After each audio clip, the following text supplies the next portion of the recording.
Welcome to Edge Industry Review Fireside Chat. I'm Jim Davis, editor of Edge Industry Review.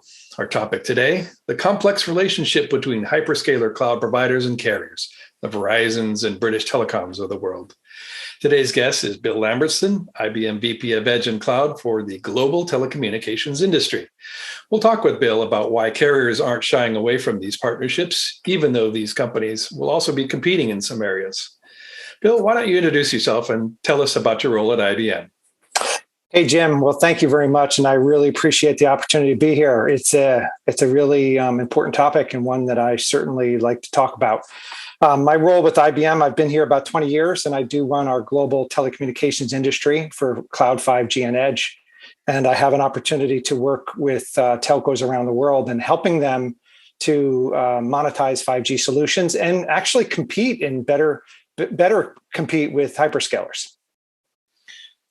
So I wanted to start by talking about a recent report that we wrote about. It's from the TM Forum, and they tallied up R&D spending figures and found that hyperscaler investment basically overwhelms the carrier's spending, with a cumulative total of nearly $1 trillion on R&D in the last decade. When we also look at Ericsson, Huawei, and Nokia, they spend a similar portion of their total revenues on R&D as the hyperscalers, but because their revenues are remaining largely flat, they're not going to help telcos catch up either. So if vendors and carriers can't match hyperscaler R&D to fund innovation, what are the implications for their strategy, Bill? Yeah, I certainly think R&D spend as a percentage of revenue is one of the benchmarks, but I think you need to look at a number of different scenarios.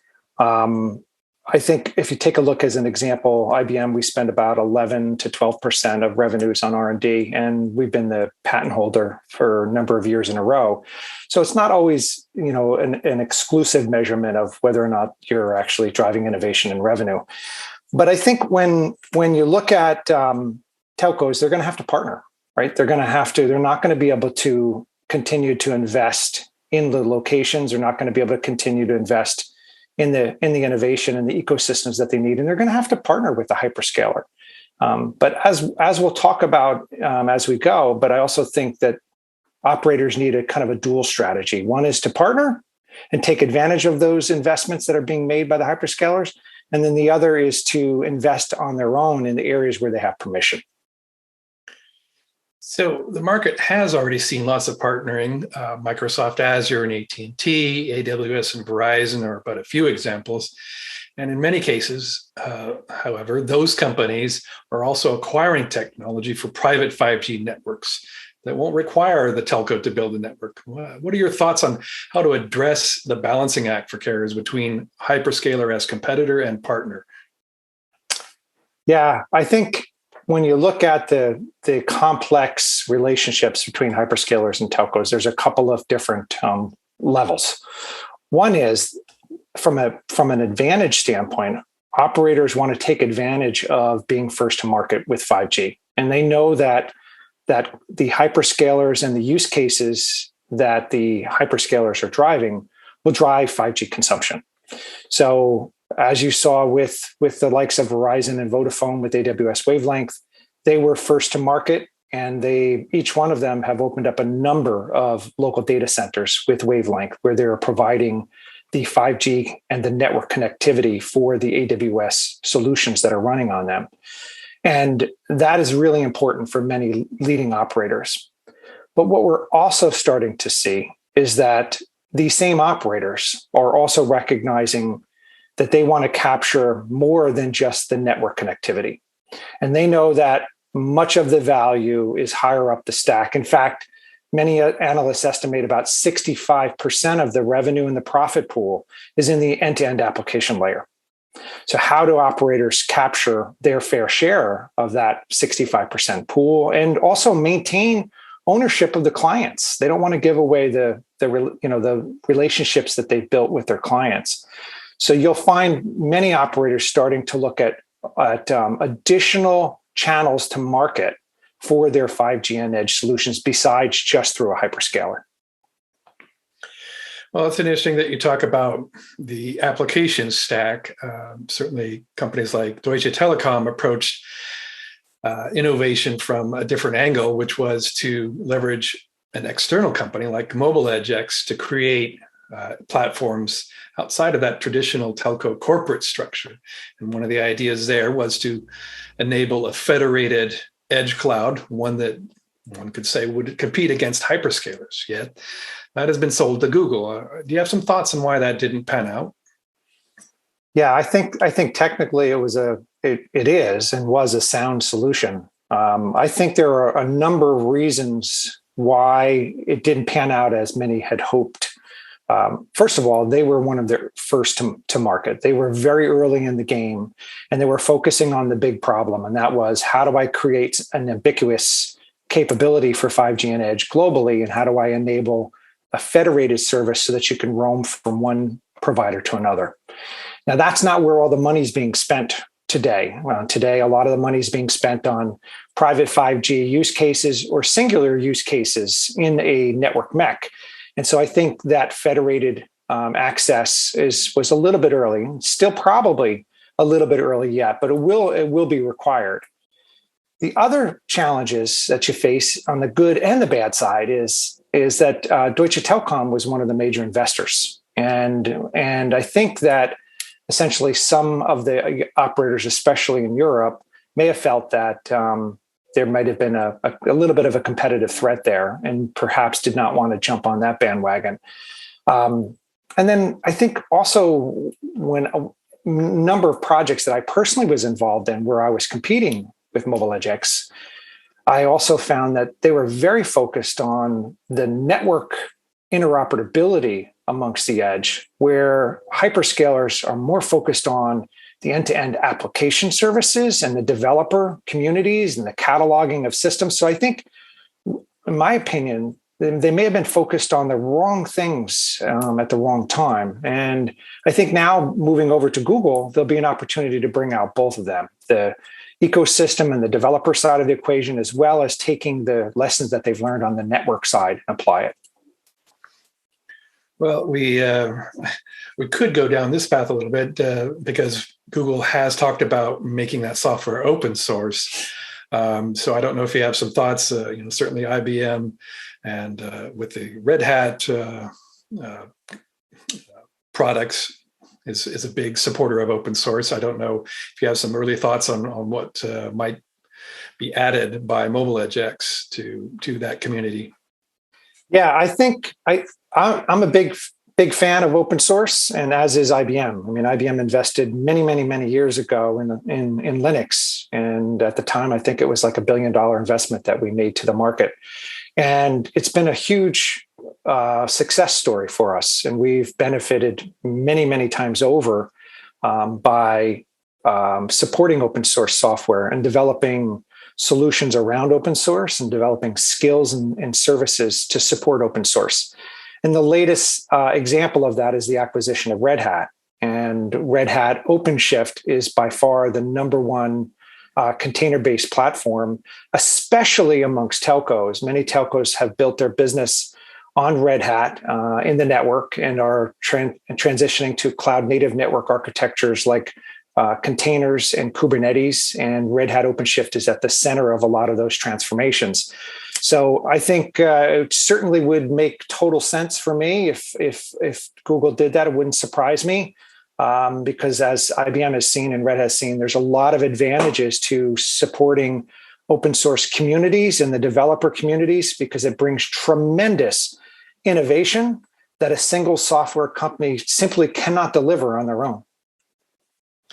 So in that regard, is IBM and Red Hat in a similar position as both a cloud provider and technology supplier to telcos? Are you also sort of competing against them and partnering with them, or why not? Yeah, we have made it very clear on a couple of important topics to make sure that we remain on the side of the operators as opposed to on the competitive side. We want to help operators be successful with 5G and edge. A couple of examples. One is our data privacy principles, ensuring that the enterprise data that telcos or their customers bring to the table remains the property of of themselves and that it's not used by IBM in any way, which is very different than some other technology companies.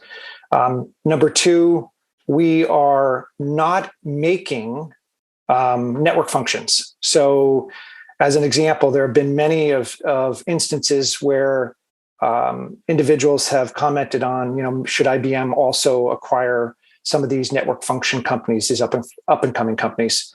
We have made a conscious decision not to do that, and in fact are working on providing an open hybrid multi-cloud environment for those network functions to run and operate at scale with significant automation. And a great example, when you look at what Microsoft Azure, with their acquisition of Affirmed and Metaswitch, some would argue that they're competing with the operators. And then some of the announcements that AWS made around their private 5G, the private 5G in a box, where they are advocating that you don't need an operator to stand up a private 5G network, again, could be viewed competitively. So IBM Red Hat have been working on the side of operators and trying to ensure that they have the best open hybrid platform to run their private and public 5G networks on, and helping them monetize their 5G services with the introduction of Enterprise Edge.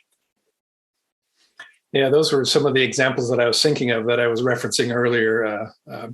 So I'm curious, maybe you can give us an example of maybe what's one of the more interesting projects that telcos have engaged in right now. Is it in the private 5G side, or is it on a public network?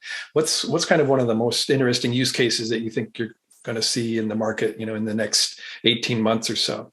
Yeah. So I would like to answer this question in a couple of different ways. Generically, without naming names. The first thing is there are really three kinds of edge use cases. One is what I refer to as born at the edge or edge native use cases. And these are the kinds of things where you see drones doing bridge and abutment inspections or transportation inspections. Number two is what I call public cloud out edge solutions, where you see hyperscalers extending their public clouds on premise with the likes of Outpost and other distributed cloud solutions. And then the third is what I refer to as a edge out solution, where you have existing solutions that run large multinational enterprise customers and their businesses. And we advantage those solutions by the introduction of 5G and edge. And this is really where IBM has spent a lot of time, and Red Hat as well. And I'll just give you some examples. If you look at what's going on in the manufacturing space, especially in the automotive area with computer vision or visual inspection, IBM actually won the Innovation of the Year award for Ford Motor Company last year with the introduction of a solution at the edge called Maximo Visual Inspection, where we are actually doing production quality inspections on the assembly lines. And those are examples of things that are happening every day. If you take other practical examples around, whether it's in the industrial mines or oil and gas space, applying computer vision to very mundane tasks. As an example, a heavy equipment operator that might be in an open pit mine and loading buckets of rocks and dirt onto a conveyor belt for the crusher. Well, if you get too big of a boulder on those conveyor belts, it could shut down the whole production line. So using visual inspection just as a secondary indication for the operator to say, hey, that boulder's just out of spec, too big, and it's going to have problems. Don't bring that one onto the assembly line. That's an example. We're working with large steel smelting companies and helping them with looking for defects in steel and the steel production.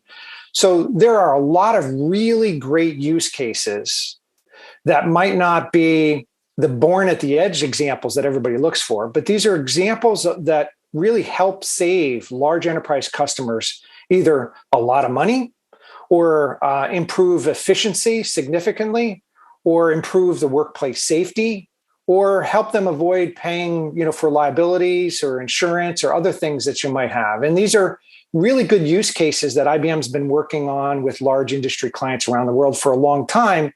And by applying the capabilities of 5G and edge, we can actually improve those situations. Interesting. Well, that's kind of what we've seen in terms of momentum behind a lot of industrial application of edge computing.